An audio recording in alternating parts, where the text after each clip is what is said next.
यह कहानी अक्टूबर 2021 की है। नवरात्रि के समय पूरे गुजरात में गरबा की गजब की धूम रहती है। 2021 में भी ऐसा ही माहौल था। 10 से 11 अक्टूबर की दरमियानी रात गुजरात के वडोदरा की रहने वाली एक 36 साल की महिला अपनी 6 साल की बेटी के साथ गरबा खेलने के लिए पास के ग्राउंड में जाती है। आधी रात को जब वापस आती हैं, तो अचानक मां बेटी की तबीयत खराब होती है और अस्पताल जाते जाते दोनों की सांसें थम जाती हैं। इस खबर से हर कोई शॉक्ड रह जाता है कि जो मां बेटी बड़े मजे से गरबा खेल रही थी, अचानक से उसकी मौत कैसे हो सकती है। पुलिस भी इसी सवाल का जवाब तलाशने के लिए केस की जांच शुरू करती है। अब जांच में आगे जो खुलासा होता है, उसे जानकर हर किसी के पैरों तले जमीन खिसक जाती है। पूरी सच्चाई यकीन से परे थी। तो आखिर इस मां बेटी की मौत की वजह क्या थी और इन दोनों की मौत का गरबा कनेक्शन क्या था? इन दोनों का कातिल कौन था? चलिए जानते हैं सब कुछ सिलसिलेवार तरीके से इस वीडियो में। कहानी में आगे बढ़ने से पहले जल्दी से को सब्सक्राइब कर लीजिए दोस्तों। जैसा कि हमने बताया, यह कहानी गुजरात के वडोदरा शहर की है। इसी शहर में तेजस पटेल नाम का एक व्यक्ति अपनी 36 साल की पत्नी शोभना पटेल और 6 साल की बेटी काव्या के साथ रहता था। तेजस पटेल और शोभना की शादी कुछ साल पहले ही हुई थी। शोभना कुछ साल तक तो तेजस के साथ ससुराल में ही रहती थी। हालांकि कुछ समय बाद ही किसी बात को लेकर परिवार में कड़वाहट बढ़ने लगती है। एक समय बाद यह कड़वाहट इतनी ज्यादा बढ़ जाती है कि शोभना अपने पति तेजस पटेल के साथ वापस अपने माता पिता के घर आ जाती है और यहीं पर रहने लगती है। पिछले 5 साल से तेजस अपने पत्नी के साथ अपने ससुराल में ही रह रहा था। शोभना और तेजस की एक 6 साल की काव्या नाम की बेटी भी थी, जो इन लोगों के साथ ही रह रही थी। परिवार का भरण पोषण करने के लिए तेजस पटेल वडोदरा के ही मशहूर गेंदा सर्किल के पास एक इलेक्ट्रॉनिक शोरूम में बतौर सेल्समैन काम किया करता था। आमतौर से होने वाली छोटी मोटी लड़ाइयां को छोड़ दिया जाए तो यहां यह परिवार मिला जुला कर अच्छी जिंदगी ही जी रहा था। मगर इन सभी की जिंदगी बहुत लंबे समय तक अच्छी नहीं रह पाती है।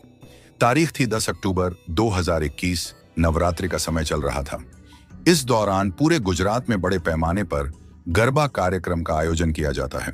जिस अपार्टमेंट में शोभना और तेजस रहते थे, उस सोसाइटी के भी प्लॉट पर 10 से 11 अक्टूबर की रात गरबा कार्यक्रम का आयोजन किया गया था। रात के लगभग 9:30 पर शोभना अपनी 6 साल की बेटी काव्या को लेकर सोसाइटी के इसी ग्राउंड में आ जाती है। यहाँ ये दोनों लोगों से मिलते जुलते हैं और बड़े मजे से गरबा खेलते हैं। रिपोर्ट्स के मुताबिक लगभग 11:30 से 12 बजे रात तक गरबा पार्टी चलती रहती है। प्रोग्राम के खत्म होने के बाद रात के लगभग 12 बजे के आसपास शोभना अपनी बेटी को लेकर वापस अपने कंपार्टमेंट में आ जाती है। इस समय तक परिवार के दूसरे सदस्य सोने की तैयारी कर रहे थे, इसलिए शोभना भी अपने भाई जितेंद्र बढ़िया को गुड नाइट कहती हैं और अपने कमरे की तरफ सोने के लिए चली जाती हैं। कमरे में पहले से ही शोभना का पति तेजस मौजूद था। यहाँ पर सभी एक दूसरे को हाय हेलो करते हैं और सोने चले जाते हैं। यहाँ तक सब कुछ बिल्कुल नॉर्मल था। परिवार के दूसरे सदस्य भी सो जाते हैं। सभी लोग सो रहे थे, तभी लगभग रात के 2 बजे अचानक तेजस पटेल भागते हुए अपने कमरे से निकलकर नीचे के फ्लोर पर रहने वाले अपने साले यानी जितेंद्र बढ़िया के पास आता है और घबराई हुई आवाज में जितेंद्र से कहता है, पता नहीं शोभना और काव्या को क्या हो गया है, दोनों कुछ भी नहीं बोल रहे हैं और दोनों लगभग बेहोश हैं। ये सुनते ही जितेंद्र भी घबरा जाता है और भागते हुए तेजस पटेल के कमरे में जाता है। वह देखता है कि दोनों लगभग बेहोश पड़े हुए हैं। जितेंद्र दोनों को जगाने की कोशिश करता है, मगर दोनों की ओर से कोई रिस्पांस नहीं मिलता है। घबराकर दोनों को लेकर जितेंद्र पास के अस्पताल जाता है। यहां आते ही डॉक्टर द्वारा दोनों को मृत घोषित कर दिया जाता है। जैसे ही इस खबर की जानकारी सोसाइटी में रहने वाले लोगों को मिलती है, हर कोई हैरान रह जाता है। लोग अपने हिसाब से दोनों के मरने के कारणों पर कयास लगाना शुरू कर देते हैं। इस मामले की जानकारी पुलिस को भी दे दी जाती है। चूंकि डबल डेथ का मामला था, इसलिए पुलिस वाले भी भागते हुए मौके पर पहुंच जाते हैं और दोनों के शव को अपने कब्जे में लेते हुए पोस्टमार्टम के लिए भेज देते हैं। वैसे तो पहली नजर में ही पुलिस वालों को दोनों की मौत नेचुरल नहीं लगती है, क्योंकि शोभना के गले पर गहरे निशान दिखाई पड़ते हैं, जैसे मानो किसी ने उसका गला दबाया हो। इसके बावजूद पुलिस वाले कुछ भी एक्शन लेने से पहले पोस्टमार्टम रिपोर्ट का इंतजार करते हैं। कुछ समय बाद पुलिस वालों को शोभना और काव्या की पोस्टमार्टम रिपोर्ट भी मिल जाती है। पोस्टमार्टम रिपोर्ट में कहा जाता है कि शोभना की मौत गले दबाने की वजह से हुई है। 6 साल की काव्या की मौत की वजह भी दम घुटने को ही बताया जाता है। इसके अलावा इन दोनों मां बेटी के पोस्टमार्टम रिपोर्ट में एक चीज कॉमन थी जो हर किसी का ध्यान अपनी ओर आकर्षित करता है। दरअसल रिपोर्ट में कहा जाता है कि दोनों के शरीर में से जहर के अंश पाए गए हैं। कुल मिलाकर पोस्टमार्टम रिपोर्ट इस बात की ओर इशारा करती है कि पहले इन दोनों को जहर दिया गया और फिर दोनों की गला दबाकर या फिर दम घोंटकर हत्या की गई है। अब सबसे बड़ा सवाल था कि आखिर इन दोनों के साथ इतनी बड़ी हैवानियत किसने की है। घर वालों के बयान के मुताबिक शोभना और काव्या के कमरे में तेजस पटेल के अलावा कोई नहीं था, इसलिए पुलिस के लिए प्राइम सस्पेक्ट तेजस पटेल ही बन जाता है। मामले की सच्चाई जानने के बाद पुलिस वाले तुरंत ही तेजस पटेल को पूछताछ के लिए हिरासत में ले लेते हैं। जब तेजस से पूछताछ की शुरुआत होती है तो वह पूछताछ के दौरान बहुत ज्यादा भावुक नजर आता है। इसके अलावा पूछताछ के दौरान वह बार बार रोने लगता है। लोग अनुमान लगाते हैं कि तेजस ने अभी अभी अपनी पत्नी और बेटी को खोया है, इसलिए शायद बहुत गहरे सदमे में है। इस कारण तेजस को थोड़ी देर की पूछताछ के बाद घर भेज दिया जाता है। पूछताछ में पुलिस को वह बस इतना कहता है, मुझे नहीं पता कि इन दोनों की मौत कैसे हुई, क्योंकि जब यह दोनों गरबा खेलकर वापस आए तो हम सभी सो गए। फिर अचानक जब मेरी नींद रात के 2 बजे खुली और जब मैं इन दोनों को उठाने की कोशिश की तो दोनों की ओर से किसी तरीके का रिस्पांस नहीं मिला। इमोशनल तेजस पटेल को भले ही पुलिस ने छोड़ दिया था, मगर अब भी वही पुलिस के लिए प्राइम सस्पेक्ट था। मगर हालत की गंभीरता को देखते हुए पुलिस जल्दबाजी नहीं कर रही थी। अब पुलिस वाले तेजस पटेल के घर की छानबीन करने का फैसला करते हैं। घर में तलाशी के दौरान जब पुलिस वाले छत पर जाते हैं तो उन्हें छत पर कचड़े के बीच चूहे मारने की दवा का खाली डब्बा दिखाई देता है। कचड़े में चूहे मारने की दवाई के डब्बे का मिलना इत्तेफाक नहीं था, क्योंकि पोस्टमार्टम रिपोर्ट में भी शोभना और काव्या के शरीर से चूहे मारने वाली दवा के ही सैंपल बरामद किए गए थे। अब पुलिस वालों को पक्का यकीन होने लगता है कि इन दोनों की हत्या के पीछे शायद तेजस पटेल का ही हाथ है और वह बस पुलिस वालों के सामने इमोशनल बनकर नाटक करने की कोशिश कर रहा है।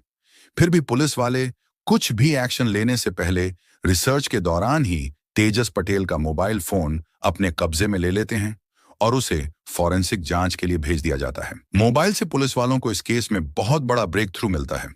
दरअसल जब पुलिस वाले तेजस पटेल का मोबाइल खंगालते हैं तो पता चलता है कि पिछले 1 हफ्ते से तेजस इंटरनेट पर हत्या करने के तरीकों के बारे में सर्च कर रहा था। उसने गूगल और यूट्यूब पर red killer, which are the types of poison, how to give death, how does one die इत्यादि जैसी जानकारियां सर्च की थी। उसने इंटरनेट पर यह भी सर्च किया था कि किसी को तकिए की मदद से कैसे मारें। यह जानकारी सामने आने के बाद पुलिस वाले तुरंत तेजस पटेल को अपनी हिरासत में ले लेते हैं और इस बार पुलिस वाले अपने तरीके से उससे पूछताछ शुरू करते हैं। पूछताछ के दौरान एक बार फिर से तेजस इमोशनल बनने का नाटक करने लगता है, मगर इस बार पुलिस वाले उसकी चालाकी को समझ जाते हैं और बिना कोई सहानुभूति दिखाए कड़ाई के साथ उससे पूछताछ जारी रखते हैं।